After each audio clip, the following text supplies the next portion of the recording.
Hello, hello. Welcome to Athletes Thriving in Perimenopause and Beyond. My name is Tennille Hooplin. I am the host of this incredible community that we have here. And today I am bringing on a beautiful guest, and Lisa Alfano. And she's just such a spicy and wonderful and courageous and heart-led individual that I just really wanted to bring her and share some of her energy and beauty with all of you. So welcome, Lisa. Thank you, Tennille. I'm so happy to be here. Yay! So let me just tell a little bit about you, and then I'm going to keep it short because I think what we really want to dive in today is exactly like who you are and what you create. So I think that that's really going to be impactful. But let me just share this, that you are a triathlete, you're a surfer, and founder of a business for women that are ages 50 plus, that want to reinvigorate their active selves and claim their power and passion. Yeah, so that's me. Yeah, that's you. Isn't that cool? So I'm gonna just leave it there. There's more to your bio and who you are, but where I want to start is you just came back from Costa Rica. I did. And you had an experience. You were leading and creating an experience for women. So what I'd love to do is I would love to just hear about some of the women that, or one of the women that you had that came into your group. And I want you to tell us like what she did, what she knew, and then the progression that she had in this surfing experience.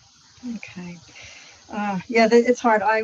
There were three. I will focus on the one woman. There were three women that were almost 60. One was over 60 that came to the surf retreat and never surfed before. And she found my retreat through a surf school that I was collaborating with. And she had emailed me to say she's always wanted to learn how to surf. She's not very active. She's reading up on it, and she really wants to do this for herself. There's a lot going on in her life, and she wants to address this. So I sent her, we had conversations before the retreat, and I sent her some workouts and some kind of like motivational talks, and said, surfing is difficult, but you come with the mindset that you really want to surf, you will be a surfer. And so when we first got to Costa Rica, we all sat down together and started talking a little bit about what they're nervous about and what they're expecting and what they want to accomplish. And she just wanted to stand up on that board. That's it.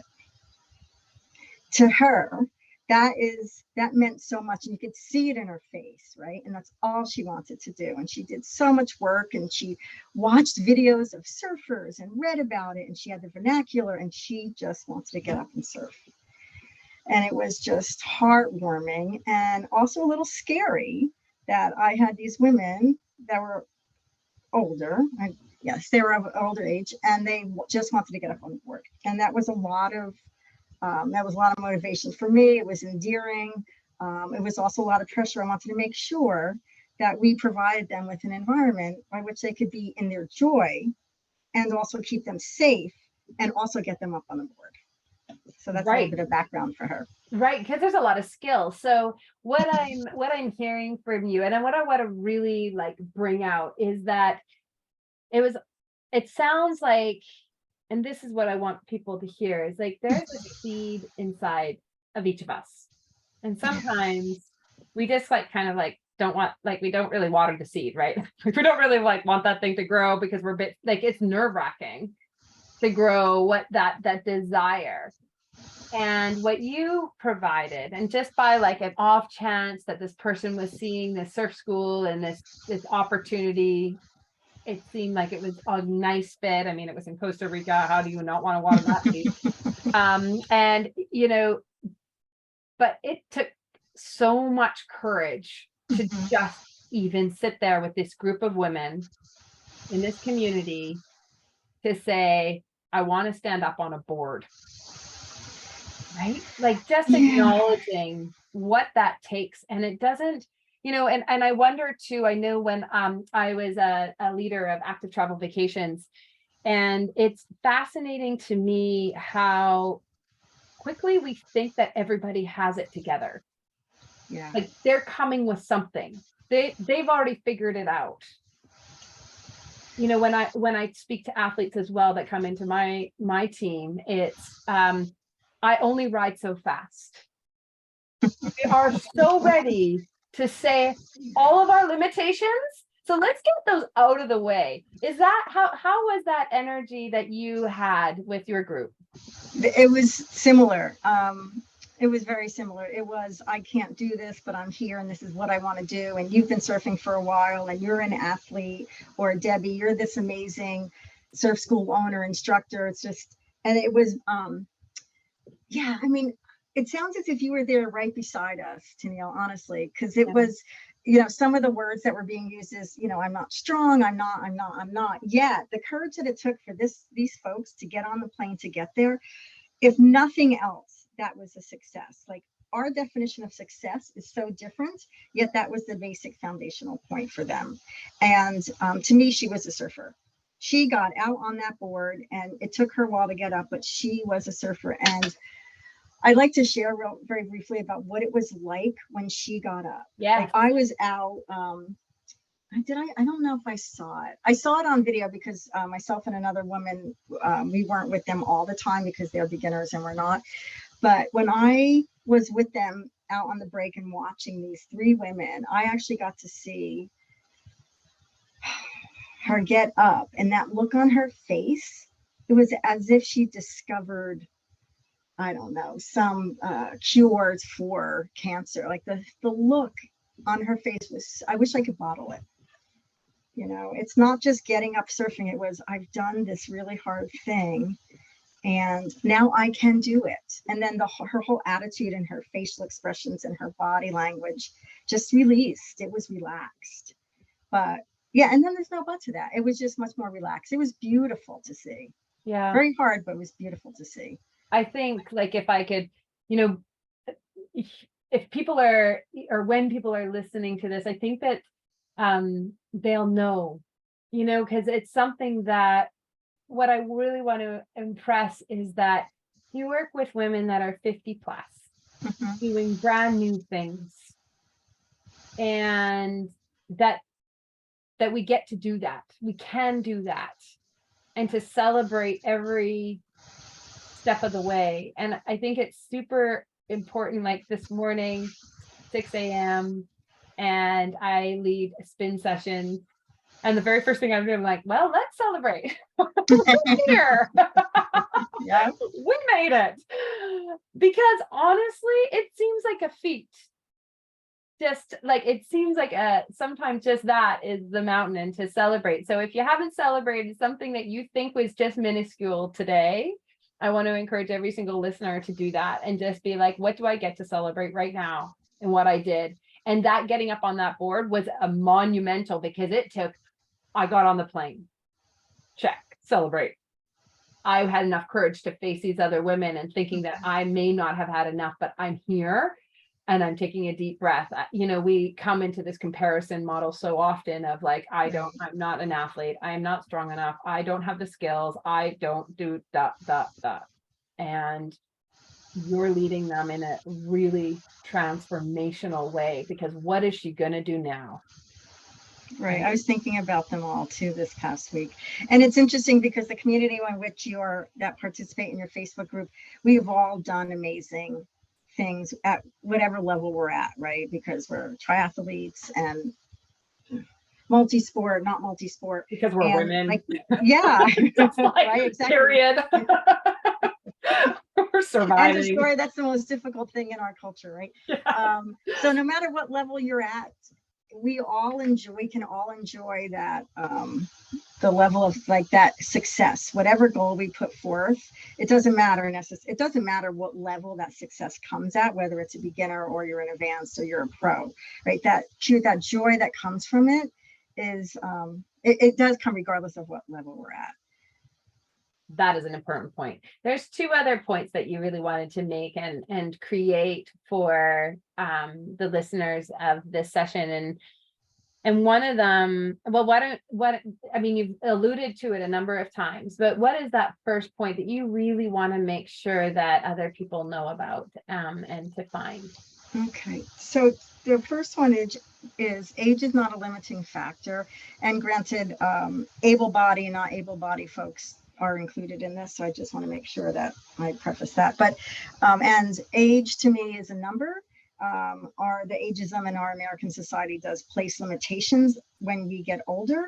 And I'm finding more and more women that I come into contact with that it's more of an inbred cultural systemic norm that age will limit you. And I believe that it doesn't. And the second part that does coincide with age is not a limiting factor is being in community is really what brings everything together. It's kind of like the tape, right? The glue that holds things together. Being a triathlete and the surfer, it's an individual sport as well as team, so to speak.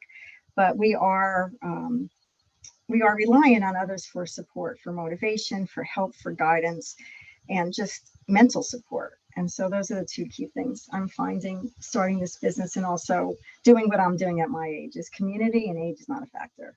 It's not a limiting factor. Yeah. Yeah.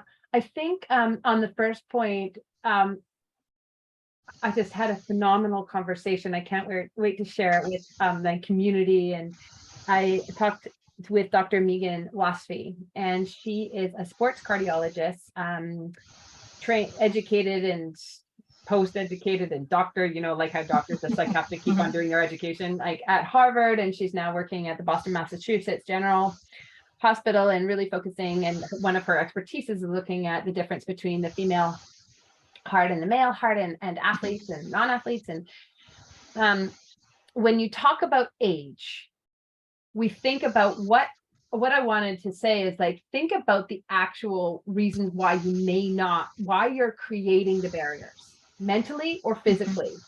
Like, what are the barriers? And I'm not asking the answer, but it's like knowing what you're thinking as a barrier and then going head on to that barrier. I don't have enough money. I don't have this skill. I don't have whatever it is. What is the barrier that is limiting that thinking? And then just say, okay, what if I change that barrier? Yeah, we could have a whole session on this. Oh, we could. But this is where I want to encourage, and just think about, like, maybe this is kind of one of the spots that we're going to leave with the listener is when you think of where that seed is within you, whether it be surfing in Costa Rica with these amazing women who are just like you that want to try something new. And you're going to go and contact Lisa so you can do this, because it sounds like a whole lot of fun. Like, who does not want to stand up on a board? Like, okay, maybe some people don't like the water, so maybe that's an issue.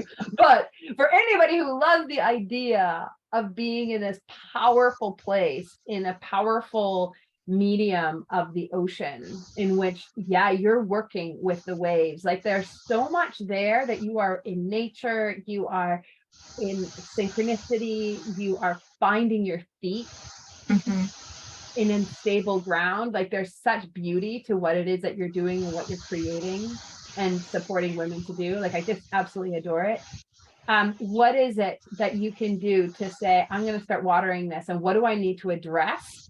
Like this woman that you spoke to, what do I need to do? She started watching videos.